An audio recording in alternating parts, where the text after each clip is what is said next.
In today's video, I'm going to teach you how to archive or unarchive Trello cards and lists, an essential skill for keeping your projects organized and clutter-free. Let's dive right in, starting with accessing your Trello account. Begin by opening your browser and navigating to Trello.com. Once there, you'll need to click on the login button located at the top right corner. This action will prompt you to sign in using either your email address or an associated Google account. Choose your preferred method, enter your credentials, and you'll be taken to your Trello workspace. Upon successful login, you will land on the Trello homepage. Locate the Boards section, which is the hub for all your projects. Click on Boards to see a full list of your active projects and workspaces. From here, identify the specific board you wish to work on and click on it to open. Once inside your chosen board, you'll see a variety of lists and cards. These are the key organizing elements of Trello. To archive a card, simply click on the card you wish to organize. This will open the card details on the right side of your screen. Here you will find the option to archive the card. Click on Archive to move the card from the active view into the Archive section.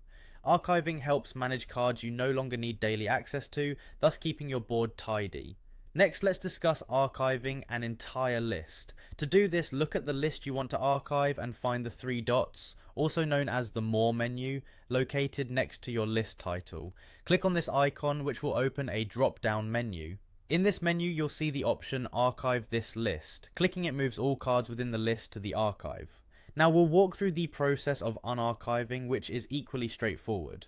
First, go to the three dots in the upper right corner of your board, which unlocks a range of options. In this drop-down, select Archived Items to access everything you've previously archived. If you want to restore an archived list, locate the option Switch to Lists, which shows all your archived lists. When you find the list you wish to bring back, simply click on Send to Board and it will reappear on your board. Likewise, if you want to unarchive a specific card, select Switch to Cards, find your desired card and click Send to Board. And that's it, you now have a clear strategy on how to efficiently archive and unarchive cards and lists in Trello, which will significantly enhance your project management skills and help keep your tasks organized. Happy organizing!